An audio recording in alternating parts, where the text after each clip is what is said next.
it's Trayvon here, and today we're counting down the absolute worst grinds that every Ironman has to suffer through. Starting off, we have the Dragon Warhammer grind.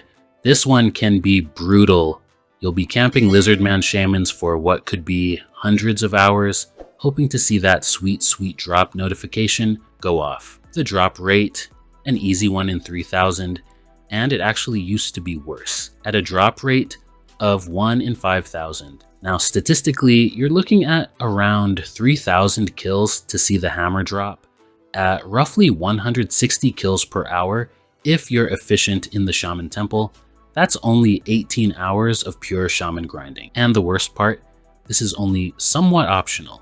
Sure, you can scrape by with the BGS, but one could argue the Dragon Warhammer is essentially mandatory for efficient bossing in this game. Corporeal Beast, Chambers of Xeric, way easier with it. Theater of Blood, it's crucial. Any high defense boss, the Dragon Warhammer special attack reduces their defense by 30%, which is game changing. Without it, you're basically griefing yourself at endgame PVM. So you can't just skip this grind and come back later, you will be camping Shamans eventually. The Gauntlet is the breaking point for many Ironmen. It's broken many average players as well as many streamers. Not naming any names, but if you know, you know. At max efficiency, you're only able to get 6 KC an hour. The goal of this grind is to get your hands on the Bofa and 6 armor seeds. The Bofa alone drops at a rate of 1 in 400, and each of the armor seeds is 1 in 50.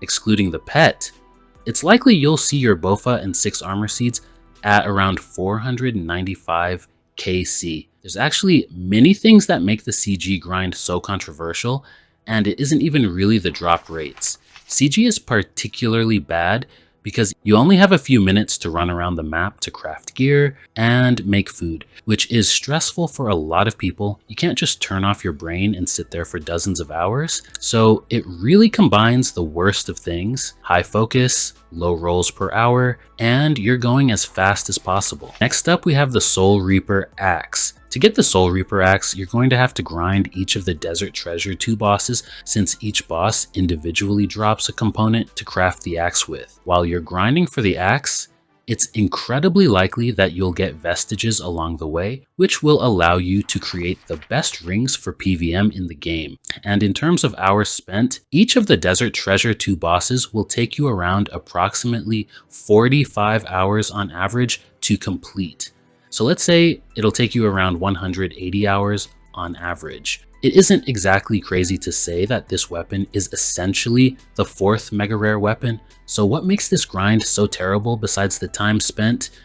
Well, for starters, for the time you could spend trying to get this weapon, you might as well just go for a scythe, because it's highly unlikely that you will complete the axe before each of the rings. Not only does the scythe outclass it in 99% of cases, but you also don't have to deal with the shitty soul stacks mechanic. Basically, soul stacks are generated every time you make an attack and have not reached 5 stacks. During this time, you will also be taking 8 damage. Even if your attacks aren't successful hits, this means you can expect to lose 40 HP over 15 seconds when starting a fight with 0 stacks. Don't get me wrong, you can straight up hit 80s on task with it, so I'll be going for it at some point, but always having to have the soul stacks in the back of my mind is gonna be a hella hassle.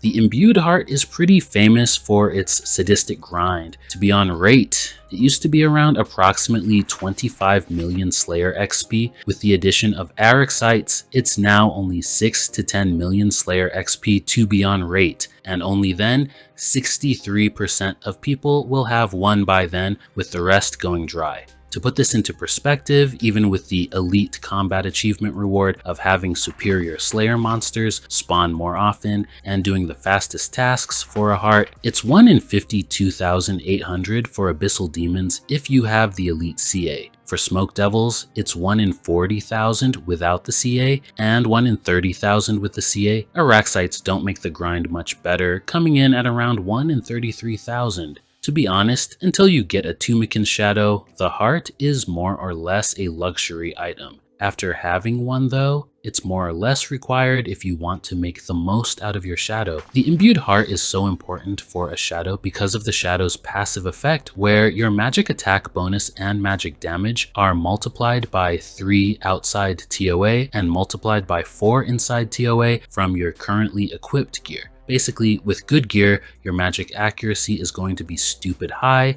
and it's going to be even better with a heart because you're able to turn the Imbued Heart into a saturated heart, which grants a 5-minute boost that increases your magic level by 4 plus 10% of your level, making you even more accurate.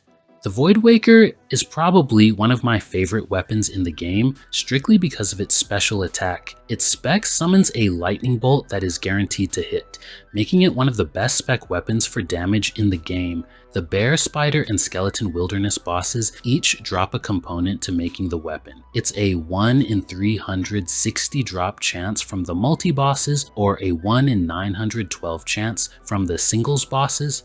What makes this grind so bad is the wilderness, especially nowadays with the amount of bots at each of the bosses. The only good part about grinding for this weapon is the ridiculous amount of supplies you'll be getting from these bosses. Otherwise, you'll be constantly on the lookout for other players, hoping they won't interrupt your kills. The best possible thing you could do is purchase another subscription so you can have an alt to use as a security camera outside of the boss rooms. I think this is actually terrible game design if a player feels forced to have another account to feel like they have a decent chance at going for an item.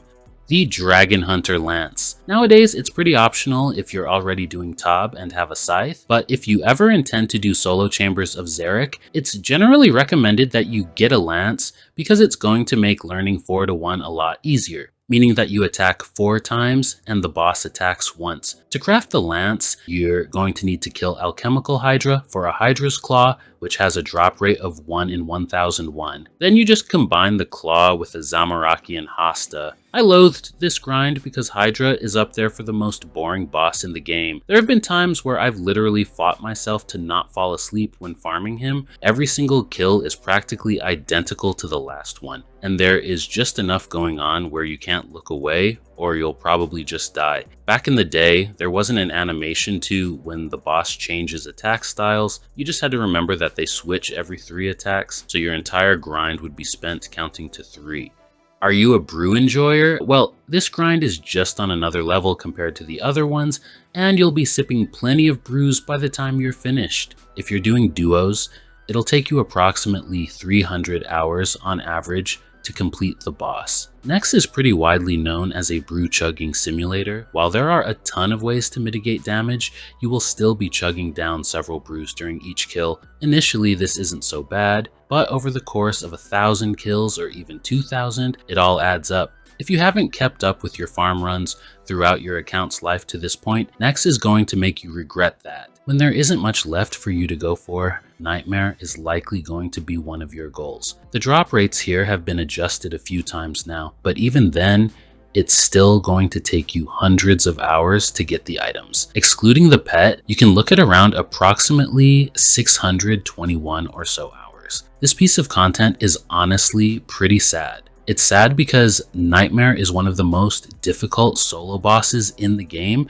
and the fight is really engaging. It's just ruined by dog water drop rates for the uniques and terrible standard loot drops. Generally, I wanted to focus on bosses that dropped items that were actually useful, but I figured how could I possibly make a video like this without mentioning Corp? The main reason people kill Corp is in hopes of getting an Elysian Sigil. This sigil can be used to create an Elysian Spirit Shield. This shield has the passive effect that gives you a 70% chance of reducing damage that you receive by 25%, resulting in a 17.5% overall damage reduction. This effect makes the shield huge for things like the Inferno or the Colosseum. You also have the chance of getting an Arcane Sigil that will let you make the Arcane Spirit Shield. Combining this with the Eldinis Ward from Toa lets you create the Eldinis Ward Fortified, which is a great magic offhand, and the Spirit Sigil, which lets you create the Spectral Spirit Shield that has the passive effect of reducing prayer draining attacks from enemies by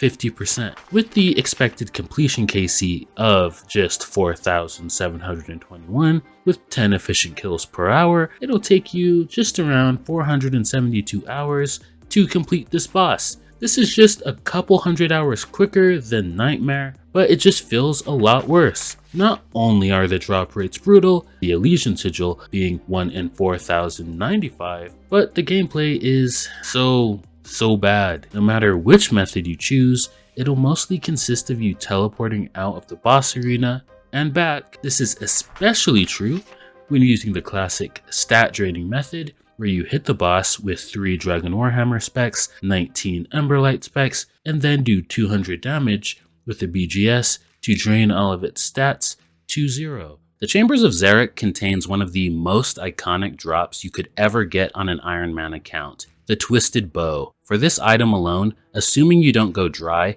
and you're getting an average of 33,000 points in solo deathless raids, it'll take you around 500 hours just to hit the drop rate for this. The drop table also contains 2 other mega rares with the same drop rate: the Elder Maul, essentially a Dragon Warhammer upgrade, and the Kodai Insignia that you can use to upgrade a Master Wand into the Kodai Wand, the best wand in the game. There's also the Ancestral Armor, the best in-slot mage armor, where each piece is as rare as a shadow from TOA. Even outside of Pride Month, being on the Cox train has been pretty enjoyable. You can always learn something new to make your runs just a little bit faster each time. And it's pretty easy to watch movies or shows on a second monitor until you get to the last boss. The only thing that brings it down is, again, the terrible drop rates. Going 100 plus raids dry without seeing a single purple isn't abnormal, and you'll have a 57% chance of seeing a prayer scroll when you finally do get a purple. Before I seriously started grinding this raid after receiving my prayer scrolls from here, my main goals were full ancestral and a twisted bow. At the making of this video, I have a KC of 879. This KC has taken me months to get. I haven't seen a single one of the weapons from here, and I still do not have full ancestral. In my 27 years of gaming and thousands of hours I've put into different games at this point, the Chambers of Xeric is by far the worst thing I've ever done. Drop a comment below and let me know what grind you're currently stuck on. If you enjoyed this video, make sure to hit that like button and subscribe for more Iron Man content. I'll see you in the next one.